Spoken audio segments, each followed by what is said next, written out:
inquired as to why I support Oakland Mayor Libby Schaaf for a second term, given the Raiders issue. And the reasons I've stated before, but I have not put into a single video, let alone a live stream. This is not going to be a long live stream. But I have a 27-year relationship with Mayor Schaaf, Libby. And it goes back to 1990. And maybe a little bit before that, actually, now I think about it. But, and that encompasses a lot of activities and parties and friends and people who've grown up and some who've died. Hey, ML, and so on. And so there's a lot of water under the bridge. Her parents are my true fundraiser. Is, you know, I really care about her as a person. I really do. And I've known her for 27 years, where a lot of the people who are complaining, I'm only known for a few months, okay? And not only that, it's on one matter and not the whole.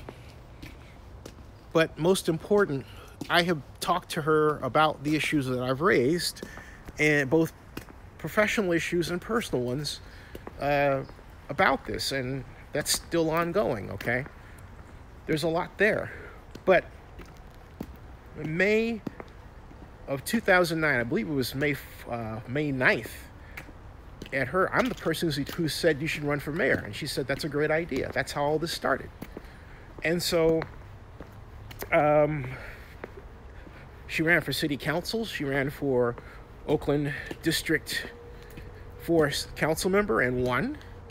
And then, when Jean Quan wasn't doing well, she was considering a run, and at first declined when I was approached by Brian Parker to help him in his bid to run. And then 6 months later, she changed her mind. And that did upset me, because I felt that she should have told me and given me a heads up that she was doing it, rather than me finding out through her parents over dinner when I had already told Brian I was going to support his run. And so I had to lean on ranked choice voting as a crutch and say, okay, well, I've ranked choice voting, so it's Brian, Libby, and Joe Tuman, right? But I was upset that she put me in that position. And I've stated that before. So my point is that the reason why I have elected, no pun intended, to back her is because those issues are fixable. And in this society with social media, too many people establish reasons for not talking to each other that are really stupid and they're immature. And I decided that I was not going to participate in that kind of behavior anymore, if I ever really did. But, and I do, I'm only human. But the point is, it's not healthy. And if you're going to build coalitions, if you're going to have any success in this society or the next, okay, is you've got to be able to go to people you have disagreements with, talk about those disagreements, talk through them, and move forward. You can't have a great relationship with your wife if you don't do that. Maybe that's why there's a lot of divorces. Haven't thought about that. You can't have great relationships, and you can't be successful in politics. And if you don't talk to somebody before taking an action, you will always fail in some kind of way. Maybe not the most obvious ways all the time, but it won't work for you. We'll take the A's. If the A's had simply listened to the community and done what the community, including elected officials, wanted, then the A's wouldn't be in the position that they find themselves in. So the A's really they have no one to blame but themselves. The mayor wanted them at Howard Terminal. Others wanted them at the Coliseum. But there were known community directions. And if they had, but the A's struck out on their own path, and they did so without any political backing at all. They didn't have the backing of the Oakland District 2 council member, okay? If Abel Guillen was sort of left out in the cold, he had to react to it. Everybody had to react to what the A's were doing.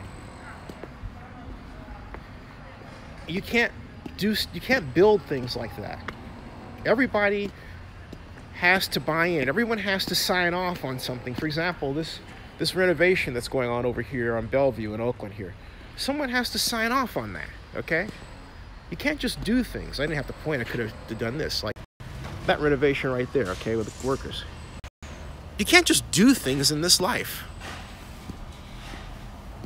You have to build coalitions of people that help you through. Now back to Libby. Libby is a better mayor than Jean Quan was. And she is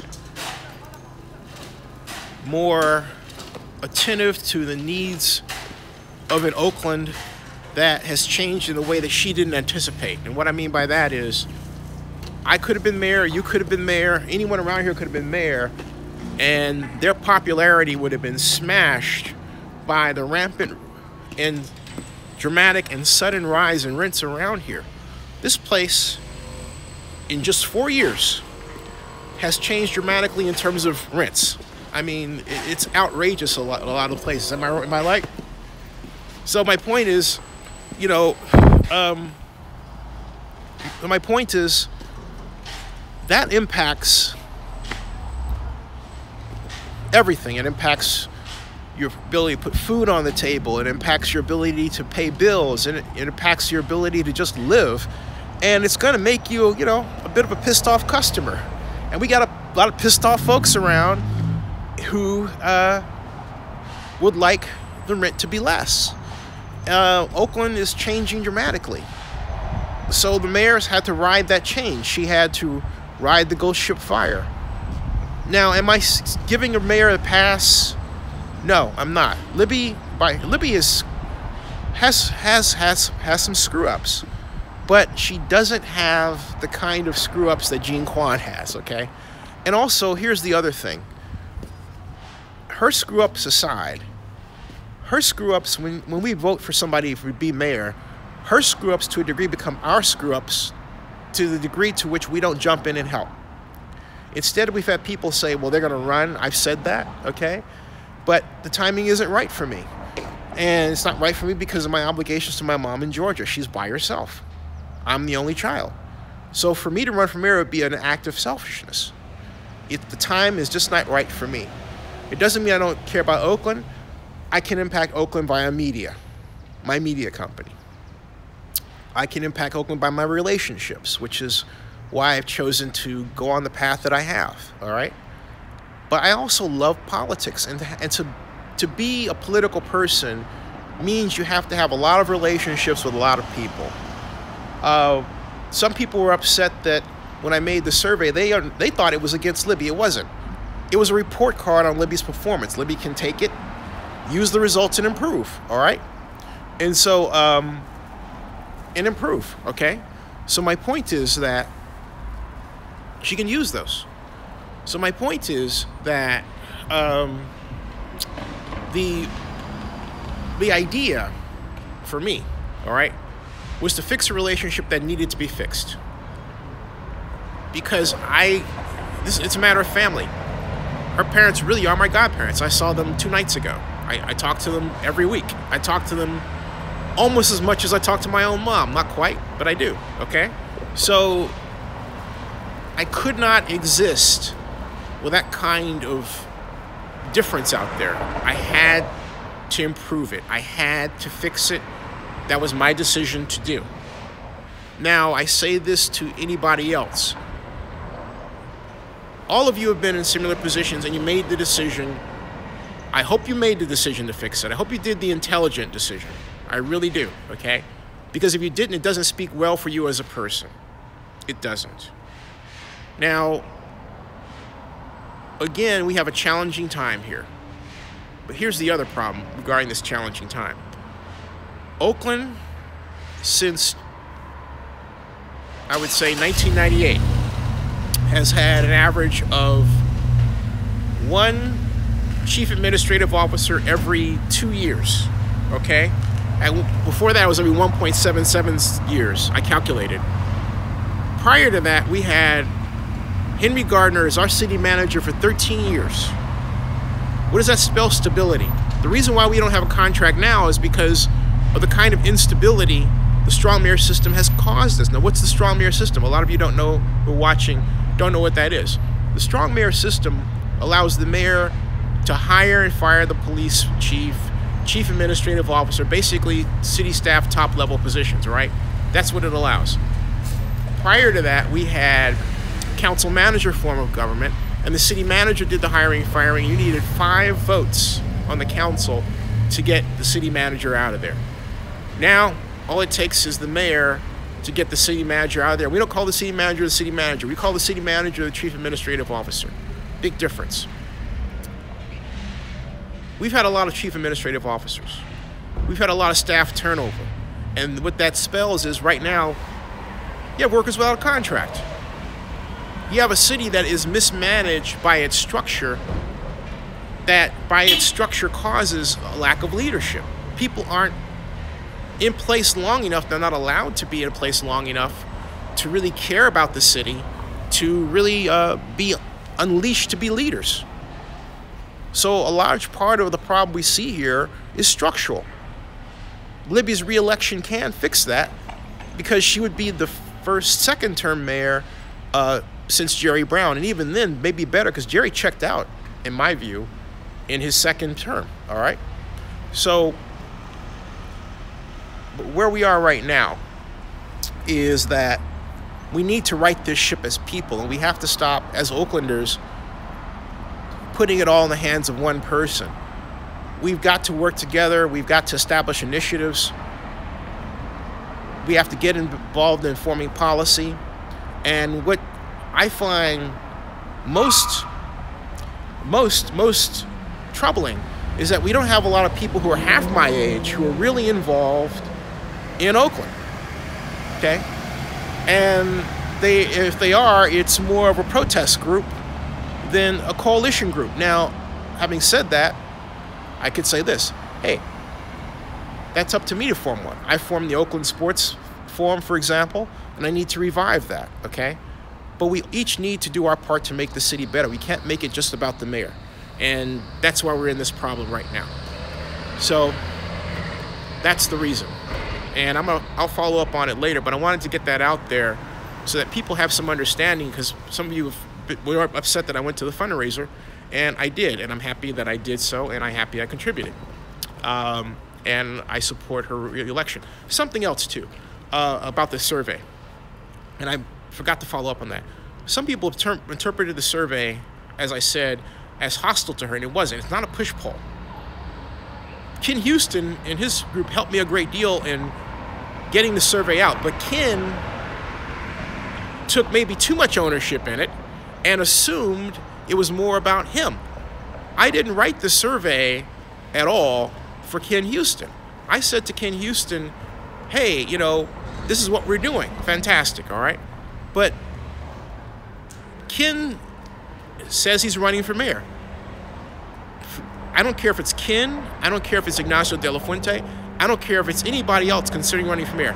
You're not running for mayor until you filed and your name is registered with the city of Oakland. Until then, you're not a mayoral candidate.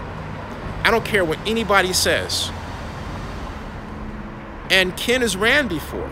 But Ken, and I said this, Ken can be a great leader if Ken believes he can be a great leader. Ken Houston does not believe he can lead the mayor of Oakland, be mayor of Oakland, because he doesn't put out his own policies, because Ken is afraid of being criticized. He would rather be in the position of criticizing officials rather than getting the criticism. Okay? This is his second go-around. So Ken has got to show he has the strength of will to be mayor, and that means not just filing and establishing his committee, but raising money and putting out a plan for the city. Because when you put out a plan for a city, the first thing you do is you open yourself up to criticism. And, you know, Ken's mad at me. I'm not mad at Ken at all. Ken's like my brother. But he's got to stop being mad at people. He gets mad at people he perceives. I don't know how that works. I really don't. But if Ken can get over that, he can be a great mayor. He really can. Because if he gets over that, because then he'll have, if he sets out a plan for the city, not a plan for himself, not like a box structure of who he's going to hire. I'm talking about a real plan for the city. And then sells the plan. When you're in the sales mode, you got to build coalitions to get people to buy in how you think about something. Then Ken Houston will excel if he does that. But he hasn't done that yet. He's pointing out problems, yeah, like illegal dumping, sideshows, fine. But where are the solutions written on a website, talked about? Where's something that says, here's my plan for Oakland? Where is the filing so that you're on the city's website? Ken has not shown that he is really a serious candidate. And so the talk around town is that Ken is not a serious candidate. I hate to say that, but that's what's said. He's got to make himself a serious candidate. So until Ken does that, no one can wait for Ken to say, okay, I'm going to wait for Ken. Might be waiting forever. Ken can do it, and I'm saying this, and I took my action also in a sense to push Ken. To say, Ken, if you really want to be the mayor, you have to take serious action to be mayor. Otherwise, hey, train's out the door, man. This is December. Next month's going to be January 2018. The election's November. Time waits for no person. Time waits for no person. I'll talk to y'all later. Thanks.